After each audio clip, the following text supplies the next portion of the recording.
Hello guys, তো ওখানে দেখে নেবো আমরা আজকে মার্কেটের মধ্যে এখানে কী হচ্ছে না হচ্ছে, নেক্সট মার্কেটের মধ্যে কী হতে পারে সেটাও দেখে নেবো। তার সাথে এখানে আপনার এক্সআরপি আর সোলানা এই দুটো কয়েনের অনেক বড় কিছু গুড নিউজ আছে। এই দুটো কয়েন ভবিষ্যতে কিন্তু খুব ভালো এখানে করতে পারে, সেটা হোক শর্ট টার্মের জন্য আর হোক এখানে লং টার্মের জন্য। এক্সআরপি তো বিশেষ করে এক্সআরপির বিশাল বড় গুড নিউজ বের হয়ে আসছে, যারা এক্সআরপির হোল্ডার ঠিক আছে তাদেরকে অনেক অনেক কংগ্রাচুলেশন। খুব তাড়াতাড়ি আপনারা বিটকয়েন জাস্ট এখানে স্টেবল হলেই এক্সআরপির মধ্যে বিরাট বড় একটা মুভ এখানে দেখতে পারবেন, ঠিক আছে। আর তার সাথে মার্কেটের মধ্যে এখানে দেখুন, মার্কেটে আপাতত তেমন কোনো নেগেটিভ কোনো কিছু নেই, কিন্তু তারপরেও মার্কেট এখানে আপনার বিয়ারিশ শর্ট টার্মের জন্য আমি বলবো, অল্ট কয়েনের জন্য বিয়ারিশ আছে। বিটকয়েন তো ঠিকই আছে, বিটকয়েনের মধ্যে তেমন কোনো এখানে ডাম্প হচ্ছে না, কিন্তু এখানে কিছু এমন কিছু জিনিস আছে যেগুলো মার্কেটে ইন্ডিকেশন দিচ্ছে যে এখানে মার্কেট হয়তো এবার এখান থেকে পাম্প এখানে হতে পারে। তো কী সেই ইন্ডিকেশন, সেই সব জিনিসগুলোর দিকেও আমরা এখানে যাবো। সবার আগে ছোট্ট একটা ডিসক্লেমার দিয়ে শুরু করবো। যদি এখানে অল্ট কয়েন দেখি, অল্ট কয়েনগুলোর মধ্যে মোটামুটি ভালো পরিমাণেই এখানে আপনার ডাম্প হয়েছে, শুধুমাত্র দুই একটা কয়েন এখানে রিকভার করার ট্রাই করছে, বেশিরভাগ কয়েনে কিন্তু এখানে ডাম্প হয়েছে, ঠিক আছে।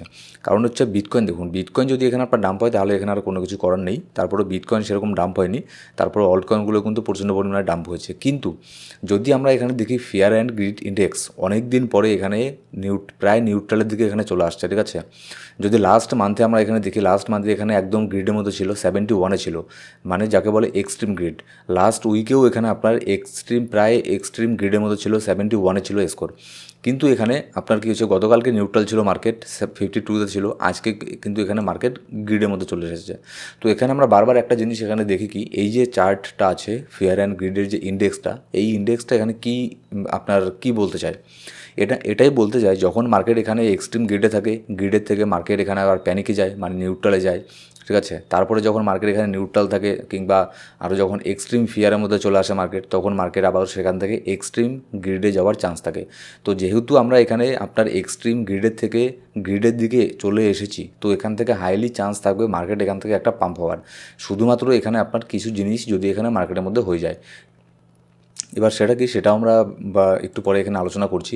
এখানে শুধু ক্রিপ্টো মার্কেট না, ইউএসের মার্কেটের অবস্থাও খুব একটা এখানে ভালো নেই, শুধুমাত্র দুই একটা কোম্পানি বাদে। আর বেশিরভাগ সব কিছুই কিন্তু এখানে আপনার যদি দেখি আপনার ডাম্পের মধ্যে আছে, প্রচণ্ড পরিমাণে আপনার ডাউনের মধ্যে আছে। -2% 1% হওয়া মানে বিশাল বড় ব্যাপার স্টক মার্কেটের মধ্যে, ঠিক আছে। এবার এখানে চলুন দেখে নিই যে এক্সআরপির কী নিউজ বেরো আসছে বড় ধরনের। এক্সআরপির এখানে আপনার XRP ETF comes to Canada as 3iQ launches XRP Q on Toronto stock exchange. টরন্টোর স্টক এক্সচেঞ্জের মধ্যে এক্সআরপি এখানে ইটিএফের মধ্যে লিস্ট হতে পারে। তার মানে কি, তার মানে এখানে আপনার কানাডার মধ্যে, কানাডার যে স্টক মার্কেট আছে সেখানে এক্সআরপি ট্রেড হতে পারে তাদের স্টক মার্কেটের মধ্যে। তো এটা যদি হয়ে যায় তাহলে কিন্তু এক্সআরপির জন্য বিশাল বড় একটা এখানে গুড নিউজ এখানে হয়ে দাঁড়াবে। আর সেক্ষেত্রে এক্সআরপি কিন্তু অনেক বড় একটা পাম্প এখানে হবে। যদি এখানে বিটকয়েন ঠিকঠাক থাকে, মনে করুন যখন এই নিউজটা বের হয়ে আসলো যে এক্সআরপি লিস্ট এখানে হয়ে গেছে কানাডার ইটিএফের মধ্যে, যদি বিটকয়েন ঠিকঠাক থাকে, মার্কেট যদি নর্মাল থাকে, তাহলে এখানে হিউজ পরিমাণে একটা পাম্প আমরা দেখতে পারবো। বর্তমানে যেখানে প্রাইস আছে এর মোটামুটি $2.15 মধ্যে প্রাইস আছে, এখান থেকে যদি এটা 200 ডেলি মুভিং অ্যাভারেজ আছে $2.3 মধ্যে, এটাকে যদি ব্রেকআউট এখানে করতে পারে তাহলে এক্সআরপি, ঠিক আছে, এই পর্যন্ত চলে যেতে পারে, যেটা হচ্ছে $3.7, যেটা হচ্ছে আপনার মানে যদি কানাডার ইটিএফের মধ্যে লিস্ট হয়ে যায়, ঠিক আছে, এই পর্যন্ত শর্ট টার্মের জন্য হলেও চলে যেতে পারে, কারণ এটা বিশাল বড় একটা নিউজ এখানে হয়ে দাঁড়াবে। কিন্তু একটা জিনিস লক্ষ্য রাখবেন, buy the news sell the rumour, ঠিক আছে।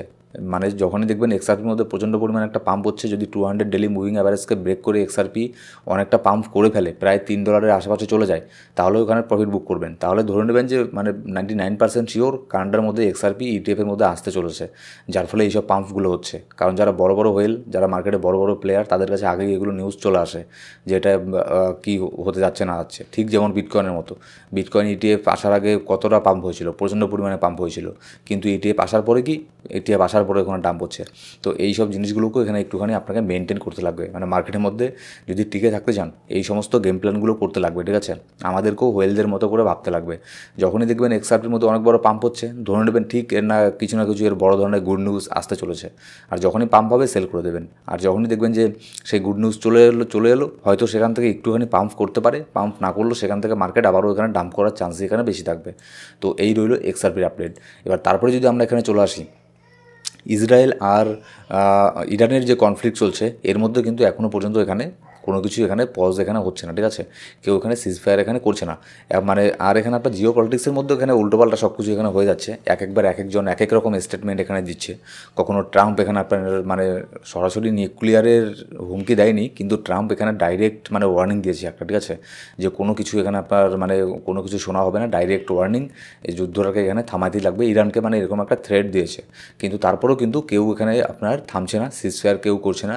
ইসরায়েলও এখানে অ্যাটাক করছে, ইরানও এখানে অ্যাটাক করছে। তো দেখা যাক তাদের এই দুই দেশের এখানে লড়াইটা কদিন চলে। কিন্তু আমি এখানে ভয় পাচ্ছি একটা জিনিস নিয়ে, যদি এই দুই দেশের লড়াইয়ের মধ্যে আরও অন্যান্য দেশও জড়িত হয়ে যায়, তাহলে যদি এটা একটা মানে একটা বিশ্বযুদ্ধের যদি একটা রূপ নেয়, তাহলে কিন্তু এটা আমাদের জন্য খুবই মানে ভয়ানক একটা ব্যাপার হবে, ঠিক আছে। মানে সেক্ষেত্রে কিন্তু মার্কেট প্রচণ্ড পরিমাণে ডাম্প হয়ে যেতে পারে। কারণ দেখুন এরকম হতেও পারে, না হওয়ার কোনো কিছু গ্যারান্টি নেই, যেরকমটা চলছে বর্তমান জিও পলিটিক্সের মধ্যে। একদিকে এখানে যদি আপনার এরকম আকার নিয়ে নেয় খারাপ সিচুয়েশন, একদিকে দেখবেন ইসরায়েলের পাশে আমেরিকা সহ অন্যান্য দেশগুলো চলে আসবে, আরেকদিকে ইরানের পাশে রাশিয়া, চীন সহ আরও কিছু দেশ চলে আসবে। হয়তো কিছু দেশ এখানে আপনার মিডলম্যান হয়ে থাকবে, নিউট্রাল থাকবে, না এই দেশের সাথে যাবে না ওই দেশের সাথে যাবে। কিন্তু এরকম হলে কিন্তু অন্যান্য দেশ জড়িয়ে পড়লে অনেক বড় একটা ক্ষতি হয়ে যেতে পারে। আর রাশিয়া এখানে অলরেডি কিন্তু হুমকি দিয়ে দিয়েছে আমেরিকাকে, যে আমেরিকা যদি এখানে ডাইরেক্ট যদি ইনভলভ হয় ইসরায়েলের সাথে ইরানের অ্যাগেনস্টে, তাহলে রাশিয়াও হয়তো এর মধ্যে ইনভলভ এখানে হতে পারে। আর বিশেষ করে আবার যে আরেকজন আছে নর্থ কোরিয়ার কিম জং উন, মানে সে তো আরেক লেভেলের জিনিস। তো কিম জং উনও কিন্তু এখানে আবার বলে দিয়েছে, থ্রেট দিয়ে দিয়েছে যে এরকম যদি হয় তাহলে সেও কিন্তু ইরানের পাশে এখানে আসতে পারে, ঠিক আছে। তো দেখা যাক জিও পলিটিক্সের মধ্যে এই সব জিনিসগুলো কী হয়, এর উপরেই ডিপেন্ড করবে যে মার্কেটের অবস্থাটা মানে কী হবে। যদি খারাপ কোনো কিছু না হয়, এইসব জিনিস যদি না হয় যেটা আমি বলছি, তাহলে এখানে এই দুই দেশের মধ্যে যতই এখানে এরকম মানে সিজফায়ার ভায়োলেশন হোক না কেন, এটুকু মার্কেটের মধ্যে ইম্প্যাক্ট পড়বে না যতই দিন যাবে। আর এখানে 5-7 দিন 10 দিন যেতে দিন, এর ইম্প্যাক্ট মার্কেটের মধ্যে আর এখানে পড়বে না। এখানে দেখুন বড় বড় ইনস্টিটিউশন, আপনাকে আমি কেন বললাম যে তারপরও আমি এখানে বলিস আছি, ঠিক আছে, বড় বড় ইনস্টিটিউশন, ইটিএফ, ব্ল্যাকরক, তারা কিন্তু এখনও পর্যন্ত বিটকয়েনকে, ইথেরিয়ামকে বাই করছে। গতকালকেও তারা মানে হাজার হাজার কোটি টাকার বিটকয়েন ইথেরিয়ামকে এখানে বাই করেছে ইটিএফের মধ্যে থেকে, ঠিক আছে। যেমন দেখুন BlackRock buys 640 million bitcoin amid industry sell off. আজকে এটা হচ্ছে আজকের নিউজ, $640 মিলিয়ন বিটকয়েনকে আজকে বাই করেছে। আবার গতকালকে তো বাই করেইছে, ঠিক আছে, গতকালকে নিউজও দিয়েছিলাম, আজকের নিউজও হয়তো আমি দিতে ভুলে গেছি। তো মার্কেটে ইনস্ট্যান্ট আপডেট জানার জন্য অবশ্যই আমাদের টেলিগ্রাম গ্রুপে গিয়ে জয়েন করে নেবেন। ডিসক্রিপশন বক্সের মধ্যে প্রথম কমেন্টের মধ্যে সব ধরনের লিঙ্ক পেয়ে যাবেন। ব্ল্যাকরক আজকেও কিন্তু এখানে বাই করেছে বিটকয়েনকে। তার মানে তারা কেন এখানে বাই করছে, এরকম তো না যে তারা এখানে পাগল যে এখানে বিটকয়েনকে বাই করছে, ঠিক আছে। তো এই জিনিসগুলো এখানে মনে রাখবেন। আর যেহেতু এখানে এত পরিমাণে বিটকয়েনকে বাই করছে, তার মানে বিটকয়েন এখানে পাম্প হবেই। আর বিটকয়েন দেখুন, বিটকয়েন পাম্প হলে অল্ট কয়েনগুলো খুব একটা বেশি পাম্প না হলে মোটামুটি রিকভার তো করবে, তাই না।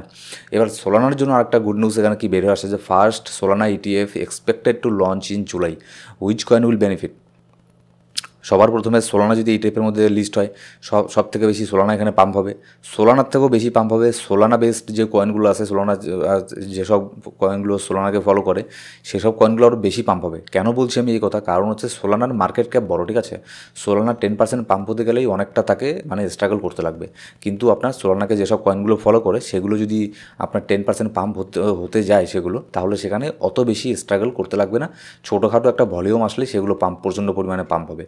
তো সোলানার উপর এখানে নজর রাখবেন। আর সোলানার উপরে যেসব কয়েনগুলো আপনার আছে, যেগুলো ভালো ভালো কয়েন, আমি এটা নিয়ে একটা ভিডিও মেক করে দেবো, ঠিক আছে, সেটা নিয়ে চিন্তার কোনো কারণ নেই। সোলানার মধ্যে বিশাল বড় একটা সাপোর্ট জোন আছে $132 মধ্যে। $132 সোলানা আসলে এটা একটা গোল্ডেন অপরচুনিটি হবে, ঠিক আছে। আর এর আগে 200 উইকলি মুভিং অ্যাভারেজকে টেস্ট করে এসেছিল সোলানা, এটা তো অনেক নিচের মধ্যে 97, ঠিক আছে। এটা হচ্ছে কখন আপনার, এটা 2025 সালে 2025-এর এপ্রিল মাসের দিকে, ঠিক আছে, 94 পর্যন্ত এসেছিল। তো এটা যারা এখানে বাই করেছে তারা তো অনেক পরিমাণে প্রফিটের মধ্যে আছে, এটা একটা গোল্ডেন জোন ছিল। তো যাই হোক, সোলানার দিকেও নজর রাখবেন। এর ইটিএফ এখানে আপনার যদি অ্যাপ্রুভ এখানে হয়ে যায়, হিউজ পরিমাণে এর মধ্যে পাম্প হবে। আর যদি সোলানা ইটিএফ যদি এখানে চলে আসে, আমি এটা প্রথম টার্গেটটা ধরুন মানে আরামে $200 চলে যাবে, কোনো ব্যাপার না, ঠিক আছে, মার্কেট ঠিকঠাক থাকলে। এবার এখানে ইথেরিয়ামের মধ্যে দেখুন, ইথেরিয়াম এখানে কী করছে না, এখানে ইথেরিয়াম পাম্প করছে খুব বেশি না, ইথেরিয়াম ডাম্প করছে, মানে প্রায় একটা অ্যাকুমুলেশন জোনের মধ্যে ইথেরিয়াম বর্তমানে আছে। Ethereum holds 2500 as whales keep buying, is a massive Ethereum breakout coming. এটা কিন্তু একটা ব্রেকআউটের নির্দেশ দেয়, ঠিক আছে, নির্দেশনা দেয় ব্রেকআউটের।